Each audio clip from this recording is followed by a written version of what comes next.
A single photograph. For more than 100 years, it stayed in the archives, admired for its dignity and grace. But when modern technology finally showed what had been hidden in plain sight, scientists could hardly believe what they saw. What was it? What impossible detail had everyone missed? If you want to discover stories that history has forgotten, click the subscribe button and like this video. You won't believe where this journey will take us. Charleston, South Carolina, October 1899. Inside the studio of Mr. William Harrison, one of the few photographers in the city who welcomed black customers. A family prepared for a portrait that would become one of the most extraordinary photographs in American history. The studio smelled of developing chemicals and furniture polish. Heavy velvet curtains blocked the afternoon sun, while gas lamps lit up a painted backdrop showing a library with leather-bound books. This was the dream Harrison sold, a picture of success and good taste. Thomas, the father, wore a three-piece suit of dark wool, perfectly fitted, even though he worked as a master carpenter. His watch chain shone across his vest. Elizabeth, his wife, stood beside him in an elegant burgundy silk dress with black lace at the collar. Her hair was styled in the popular Gibson girl fashion. Their 5 children ranged from 23 years old down to 6. The oldest son wore a suit almost as fine as his father's. The daughters wore white blouses with high collars and long dark skirts. The middle son looked a bit uncomfortable in his stiff collar, but stood straight. And then there was Samuel, the youngest, just 6 years old. He wore a small suit with short pants, white stockings, and polished shoes. His face showed a mix of seriousness and the urge to move that all children have when they must stay completely still for the camera. Harrison arranged them carefully. Thomas and Elizabeth stood in the center. The children were placed by height, with young Samuel in the front right. He set a small table beside them, covered it with an embroidered cloth, and placed an open book on it. "Now everyone hold very still," Harrison said. "Look at the lens. Think of something that makes you proud." The family froze. Samuel placed his hands at his sides, one resting lightly against his father's leg. The shutter opened. Light passed through the lens. Time stopped. The photograph was taken. Thomas paid $3 and came back 2 weeks later to collect the print. That photograph hung in their parlor for years. It moved with them through hard times, until it was given to the National Museum of African American History and Culture. It was catalogued, admired, and studied. But no one noticed the secret. The secret was there, captured in the silver crystals of the film, but invisible for the next 124 years. Dr. Rachel Foster had been working at the National Museum of African American History and Culture for 3 years. Her job was to scan the museum's old photographs using new technology that could see details invisible to the human eye. The new scanner could capture 4,800 dots per inch. It showed fabric textures, paper grain, and even the tiny crystals in the original film. On a cold January morning in 2023, Rachel took out a photograph from the climate-controlled storage.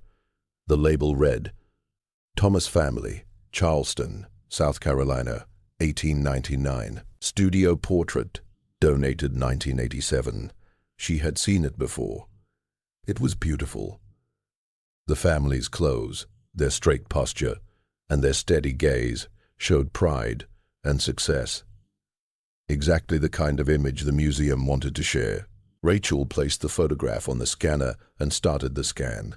The image appeared line by line in sharp detail. Faces came first, then clothes, the painted background, and the table. When the scan reached the bottom where young Samuel stood, Rachel's hand stopped. She leaned closer. Something about the child's right hand looked strange. She zoomed in once, then again, and again, until the picture became perfectly clear. "Oh my God," she whispered. Samuel's right hand, resting against his father's leg, had 6 fingers. Not a blur or a trick of light. 6 clear, fully formed fingers. Rachel sat back, her heart racing. She checked the left hand. It had 5 fingers. She went back to the right hand. 6 fingers. No mistake. The extra finger was on the pinky side. It looked normal and useful, just like the others. Rachel's mind raced. She searched the museum's records for more information about the family. Within an hour, she had a name: Thomas, master carpenter of Charleston. Within 2 hours, she made a phone call that would change everything. Dr. Webb, this is Dr. Rachel Foster from the National Museum. I need you to come to Washington right away. I think I found something extraordinary. Dr. Marcus Webb arrived at the museum 2 days later. He was a geneticist at Johns Hopkins University who studied inherited conditions in African American families. Rachel met him in the examination room. The 1899 photograph lay in a protective sleeve on a light table. Next to it, her laptop showed the high-resolution scan. "Thank you for coming," Rachel said. "I need you to tell me I'm not imagining this." Marcus put on white gloves and picked up the photograph. At normal distance, the family looked dignified and proud. He could hardly see the fingers clearly. Then he looked at the digital scan. Rachel had zoomed in on Samuel's right hand. Marcus's eyes grew wide. "Bilateral or unilateral?" "Only the right hand," Rachel said. Marcus studied the image carefully. "Postaxial polydactyly. The extra finger is next to the pinky. And look, it's not deformed. It looks fully formed with proper joints." He sat back and took off his glasses. "This is amazing. Polydactyly happens in about 1 in every 1,000 births.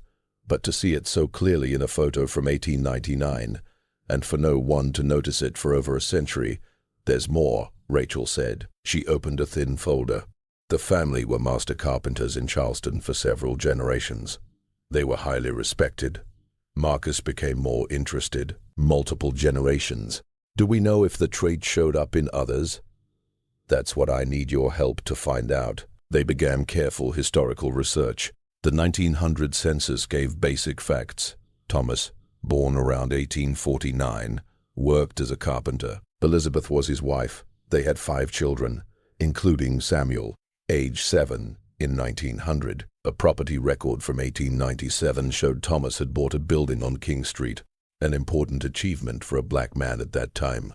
They were not poor. This was a successful family, which makes me wonder, Marcus said. If this child had 6 fingers and the family was doing well, they clearly did not hide it. They placed him right in front in a professional portrait. What does that tell us? Maybe they did not see it as something to be ashamed of, Rachel replied. Or maybe it ran in the family, so they thought it was normal. They worked for months, slowly building the family story. Church records from Morris Street Baptist Church gave the first big clue. Samuel was born in March 1893. A note in his baptism record said, "Received into God's grace, marked with his distinction. Blessed be his maker's hands." Maker's hands, Marcus repeated. That is very specific.